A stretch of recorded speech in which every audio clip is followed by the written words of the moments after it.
بھلا جو شخص اللہ کی خوشنودی کا تابع ہو وہ اس شخص کی طرح ہو سکتا ہے جو اللہ کی ناخوشی میں گرفتار ہو، اور جس کا ٹھکانہ دوزخ ہے اور وہ برا ٹھکانہ ہے۔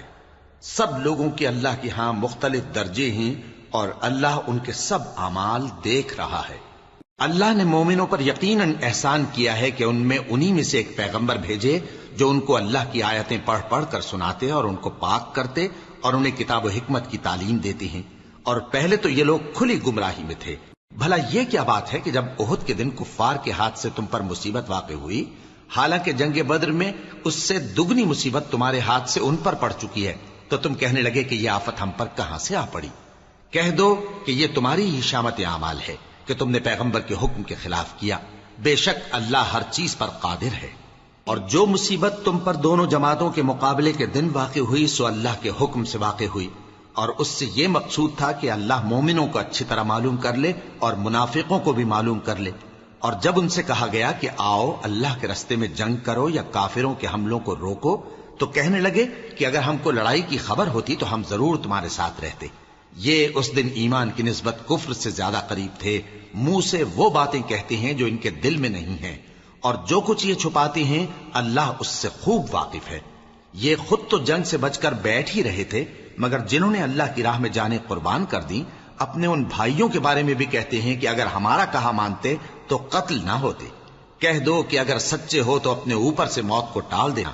جو لوگ اللہ کی راہ میں مارے گئے ان کو مرے ہوئے نہ سمجھنا، وہ مرے ہوئے نہیں ہیں بلکہ اللہ کے نزدیک زندہ ہیں اور ان کو رزق مل رہا ہے۔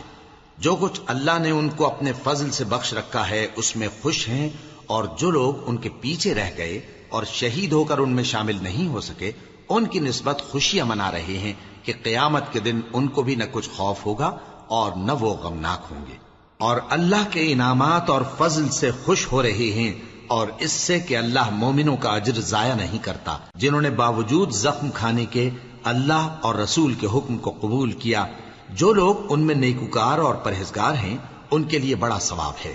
جب ان سے لوگوں نے آ کر بیان کیا کہ کفار نے تمہارے مقابلے کے لیے لشکر کثیر جمع کیا ہے تو ان سے ڈرو، تو ان کا ایمان اور زیادہ ہو گیا اور کہنے لگے ہم کو اللہ کافی ہے اور وہ بہت اچھا کارساز ہے۔ پھر وہ اللہ کی نعمتوں اور اس کے فضل کے ساتھ خوش و خرم واپس آئے، ان کو کسی طرح کا ضرر نہ پہنچا، اور وہ اللہ کی خوشنودی کے تابع رہے، اور اللہ بڑے فضل کا مالک ہے۔ یہ خوف دلانے والا تو شیطان ہے جو اپنے دوستوں سے ڈراتا ہے، تو اگر تم مومن ہو تو ان سے مت ڈرنا اور مجھ ہی سے ڈرتے رہنا، اور جو لوگ کفر میں جلدی کرتے ہیں ان کی وجہ سے غمگین نہ ہونا، یہ اللہ کا کچھ نقصان نہیں کر سکتے۔ اللہ چاہتا ہے کہ آخرت میں ان کو کچھ حصہ نہ دے، اور ان کے لیے بڑا عذاب تیار ہے۔ جن لوگوں نے ایمان کے بدلے کفر خریدا وہ اللہ کا کچھ نہیں بگاڑ سکتے، اور ان کو دکھ دینے والا عذاب ہوگا۔ اور کافر لوگ یہ نہ خیال کریں کہ ہم جو ان کو مہلت دیے جاتے ہیں تو یہ ان کے حق میں اچھا ہے، نہیں، بلکہ ہم ان کو اس لیے مہلت دیتے ہیں کہ اور گناہ کر لیں، آخر کار ان کو ذلیل کرنے والا عذاب ہوگا۔ لوگوں، جب تک اللہ ناپاک کو پاک سے الگ نہ کر دے گا مومنوں کو اس حال میں جس میں تم ہو ہرگز نہیں رہنے دے گا، اور اللہ تم کو غیب کی باتوں سے بھی مطلع نہیں کرے گا۔ البتہ اللہ اپنے پیغمبروں میں سے جسے چاہتا ہے منتخب کر لیتا ہے۔ سو تم اللہ پر اور اس کے رسولوں پر ایمان رکھو، اور اگر ایمان پر قائم رہو گے اور پرہیزگاری کرو گے تو تم کو اجر عظیم ملے گا۔ جو لوگ مال میں جو اللہ نے اپنے فضل سے ان کو عطا فرمایا ہے بخل کرتے ہیں، وہ اس بخل کو اپنے حق میں اچھا نہ سمجھیں، وہ اچھا نہیں بلکہ ان کے لیے برا ہے۔ وہ جس مال میں بخل کرتے ہیں قیامت کے دن اس کا طوق بنا کر ان کی گردنوں میں ڈالا جائے گا، اور آسمانوں اور زمین کا وارث اللہ ہی ہے، اور جو عمل تم کرتے ہو اللہ کو معلوم ہے۔ اللہ نے ان لوگوں کا قول سن لیا ہے جو کہتے ہیں کہ اللہ فقیر ہے اور ہم مالدار ہیں۔ یہ جو کچھ کہتے ہیں ہم اس کو لکھ لیں گے، اور پیغمبروں کو جو یہ ناحق قتل کرتے رہے ہیں اس کو بھی قلم بند کر رکھیں گے، اور قیامت کے روز کہیں گے کہ سخت جلن والی آگ کے عذاب کے مزے چکھتے رہو۔ یہ ان کاموں کی سزا ہے جو تمہارے ہاتھ آگے بھیجتے رہے ہیں، اور اللہ تو بندوں پر مطلق ظلم نہیں کرتا۔ جو لوگ کہتے ہیں کہ اللہ نے ہمیں حکم بھیجا کہ جب تک کوئی پیغمبر ہمارے پاس ایسی نیاز لے کر نہ آئے جس کو آگ آ کر کھا جائے، تب تک ہم اس پر ایمان نہ لائیں گے۔ اے پیغمبر ان سے کہہ دو کہ مجھ سے پہلے کئی پیغمبر تمہارے پاس کھلی ہوئی نشانیاں لے کر آئے اور وہ معجزہ بھی لائے جو تم کہتے ہو، تو اگر سچے ہو تو تم نے ان کو کیوں قتل کیا؟ پھر اگر یہ لوگ تم کو جھٹلا رہے ہیں تو تم سے پہلے بہت سے پیغمبر کھلی ہوئی نشانیاں اور صحیفے اور روشن کتابیں لے کر آ چکے ہیں کہ ان کو بھی جھٹلایا گیا تھا۔ ہر شخص کو موت کا مزہ چکھنا ہے اور تم کو قیامت کے دن تمہارے اعمال کا پورا پورا بدلہ دیا جائے گا۔ تو جو شخص دوزخ سے دور رکھا گیا اور بہشت میں داخل کیا گیا وہ مراد کو پہنچ گیا، اور دنیا کی زندگی تو دھوکے کا سامان ہے۔ اے اہل ایمان تمہارے مال و جان میں تمہاری آزمائش ضرور کی جائے گی، اور تم اہل کتاب سے اور ان لوگوں سے جو مشرک ہیں بہت سی ایذا کی باتیں سنو گے، تو اگر صبر اور پرہیزگاری کرتے رہو گے تو یہ بڑی ہمت کے کام ہیں۔ اور جب اللہ نے ان لوگوں سے جن کو کتاب عنایت کی گئی تھی اقرار لیا کہ اس میں جو کچھ لکھا ہے اسے لوگوں سے صاف صاف بیان کرتے رہنا اور اس کی کسی بات کو نہ چھپانا، تو انہوں نے اس کو پس پشت پھینک دیا اور اس کے بدلے تھوڑی سی قیمت حاصل کی۔ یہ جو کچھ حاصل کرتے ہیں برا ہے۔ جو لوگ اپنے کیے ہوئے کاموں سے خوش ہوتے ہیں اور وہ کام جو کرتے نہیں ان کے لیے چاہتے ہیں کہ ان کی تعریف کی جائے، ان کی نسبت خیال نہ کرنا کہ وہ عذاب سے چھٹکارا پائیں گے، اور انہیں درد دینے والا عذاب ہوگا۔ اور آسمانوں اور زمین کی بادشاہی اللہ ہی کو ہے، اور اللہ ہر چیز پر قادر ہے۔ بے شک آسمانوں اور زمین کی پیدائش اور رات اور دن کے بدل بدل کر آنے جانے میں عقل والوں کے لیے نشانیاں ہیں، جو کھڑے اور بیٹھے اور لیٹے ہر حال میں اللہ کو یاد کرتے اور آسمان اور زمین کی پیدائش میں غور کرتے اور کہتے ہیں کہ اے پروردگار تو نے اس کائنات کو بے فائدہ نہیں پیدا کیا، تو پاک ہے، تو قیامت کے دن ہمیں دوزخ کے عذاب سے بچائیو۔ اے پروردگار جس کو تو نے دوزخ میں ڈالا اسے رسوا کیا، اور ظالموں کا کوئی مددگار نہیں ہوگا۔ اے پروردگار ہم نے ایک پکارنے والے کو سنا کہ ایمان کے لیے پکار رہا تھا کہ اپنے پروردگار پر ایمان لاؤ، تو ہم ایمان لے آئے۔ سو اے پروردگار ہمارے گناہ معاف فرما اور ہماری برائیوں کو ہم سے دور کر دے، اور ہم کو دنیا سے نیک بندوں کے ساتھ اٹھائیو۔ اے پروردگار تو نے جن جن چیزوں کے ہم سے اپنے پیغمبروں کے واسطے سے وعدے کیے ہیں وہ ہمیں عطا فرما، اور قیامت کے دن ہمیں رسوا نہ کیجیو۔ کچھ شک نہیں کہ تو خلاف وعدہ نہیں کرے گا۔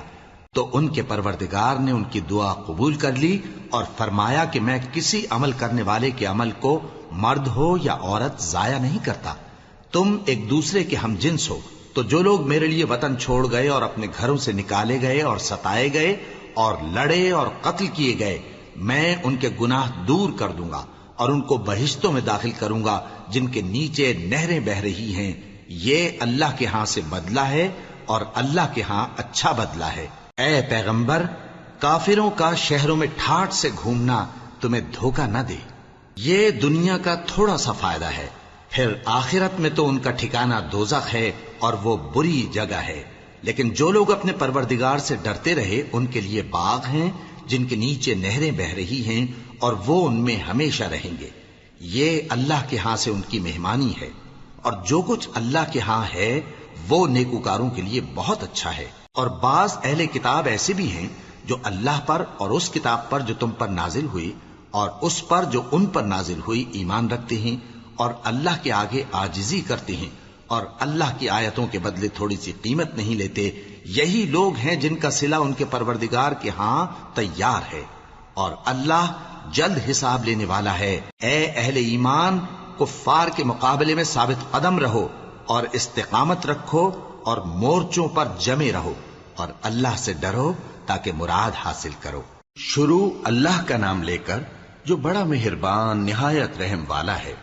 لوگو اپنے پروردگار سے ڈرو جس نے تم کو ایک شخص سے پیدا کیا، یعنی اول اس سے اس کا جوڑا بنایا، پھر ان دونوں سے کثرت سے مرد و عورت پیدا کر کے روئے زمین پر پھیلا دیے۔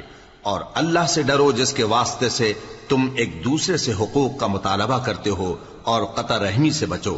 کچھ شک نہیں کہ اللہ تمہیں دیکھ رہا ہے۔ اور یتیموں کا مال جو تمہاری تحویل میں ہو ان کے حوالے کر دو، اور ان کے پاکیزہ اور عمدہ مال کو اپنے ناقص اور برے مال سے نہ بدلو، اور نہ ان کا مال اپنے مال میں ملا کر کھاؤ کہ یہ بڑا سخت گناہ ہے۔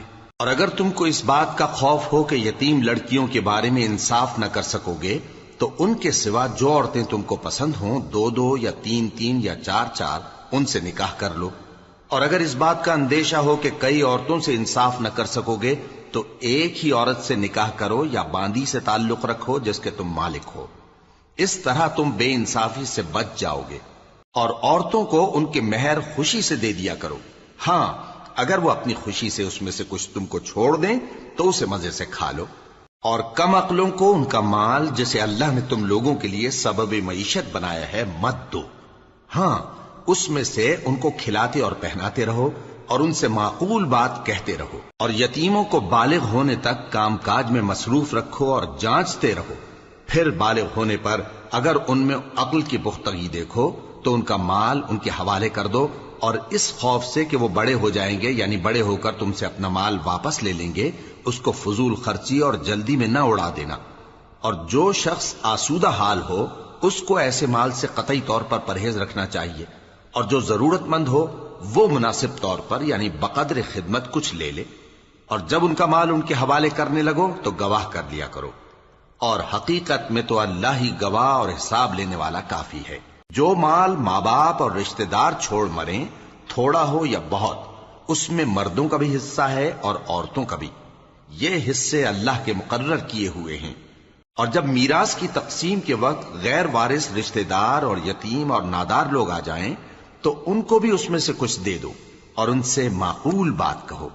اور ایسے لوگوں کو ڈرنا چاہیے جو ایسی حالت میں ہوں کہ اپنے بعد ننھے بچے چھوڑ جائیں اور ان کو ان کی نسبت خوف ہو کہ ہمارے مرنے کے بعد ان بیچاروں کا کیا ہوگا. پس چاہیے کہ یہ لوگ اللہ سے ڈریں اور درست بات کہیں. جو لوگ یتیموں کا مال ناجائز طور پر کھاتے ہیں وہ اپنے پیٹ میں آگ بھرتے ہیں اور ضرور دوزخ میں ڈالے جائیں گے. اللہ تمہاری اولاد کے بارے میں تم کو ارشاد فرماتا ہے کہ ایک لڑکے کا حصہ 2 لڑکیوں کے حصے کے برابر ہے.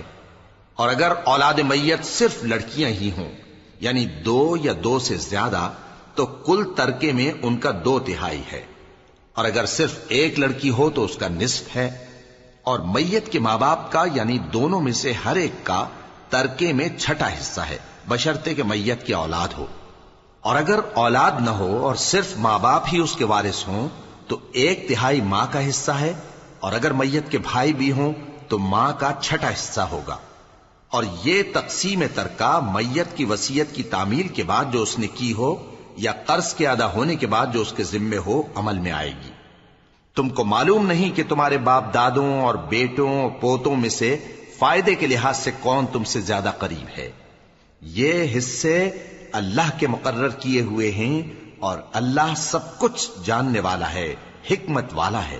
اور جو مال تمہاری بیویاں چھوڑ مریں اگر ان کی اولاد نہ ہو تو اس میں سے نصف تمہارا ہے.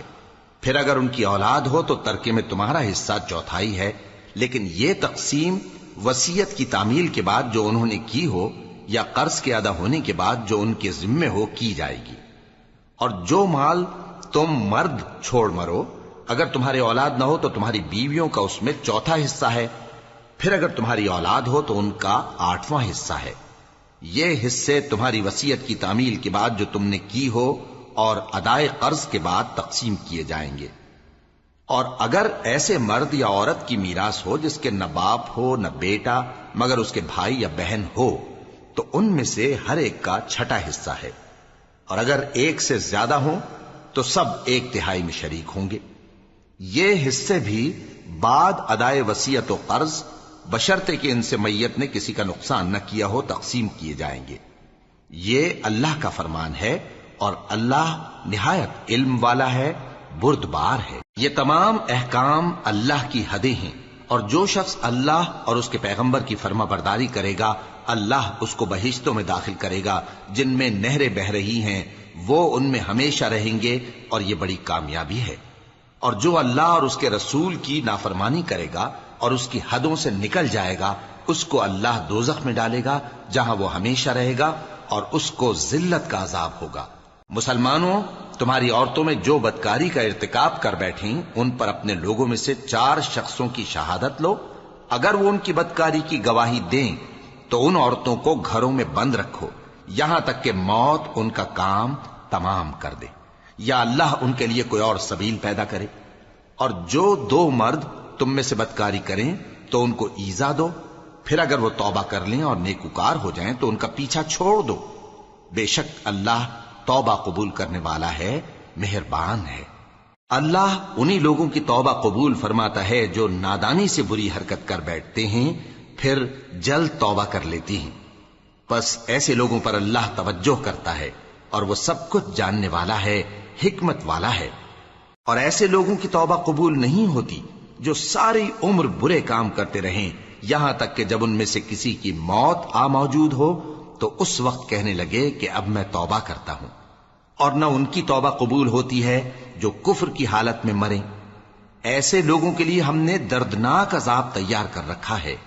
مومنو، تم کو جائز نہیں کہ زبردستی عورتوں کے وارث بن جاؤ، اور دیکھنا اس نیت سے کہ جو کچھ تم نے ان کو دیا ہے اس میں سے کچھ لے لو، انہیں گھروں میں مت روک رکھنا۔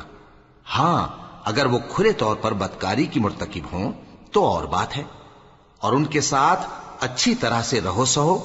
پھر اگر وہ تم کو ناپسند ہوں تو عجب نہیں کہ تم کسی چیز کو ناپسند کرو اور اللہ اس میں بہت سی بھلائی پیدا کر دے۔ اور اگر تم ایک عورت کو چھوڑ کر دوسری عورت کرنی چاہو اور پہلی عورت کو ڈھیر سا مال دے چکے ہو تو اس میں سے کچھ مت لینا، بھلا تم بہتان لگا کر اور کھلا گناہ کر کے اپنا مال اس سے واپس لوگے؟ اور تم دیا ہوا مال کیوں کر واپس لے سکتے ہو جبکہ تم ایک دوسرے کے ساتھ صحبت کر چکے ہو اور وہ تم سے پختہ عہد بھی لے چکی ہیں؟ اور جن عورتوں سے تمہارے باپ دادا نے نکاح کیا ہو ان سے نکاح نہ کرنا مگر جاہلیت میں جو ہو چکا سو ہو چکا۔ یہ نہایت بے حیائی اور اللہ کی ناخوشی کی بات تھی اور بہت برا دستور تھا۔ تم پر تمہاری مائیں اور بیٹیاں اور بہنیں اور پھوپھیاں اور خالائیں اور بھتیجیاں اور بھانجیاں اور وہ مائیں جنہوں نے تم کو دودھ پلایا ہو اور رضائی بہنیں اور ساسیں حرام کر دی گئی ہیں، اور جن عورتوں سے تم خلوت کر چکے ہو ان کی لڑکیاں جنہیں تم پرورش کرتے ہو وہ بھی تم پر حرام ہیں۔ ہاں، اگر ان کے ساتھ تم نے خلوت نہ کی ہو تو ان کی لڑکیوں کے ساتھ نکاح کر لینے میں تم پر کچھ گناہ نہیں، اور تمہارے صلبی بیٹوں کی عورتیں بھی اور دو بہنوں کا اکٹھا کرنا بھی حرام ہے، مگر جو ہو چکا سو ہو چکا، بے شک اللہ بخشنے والا ہے، بڑا مہربان ہے۔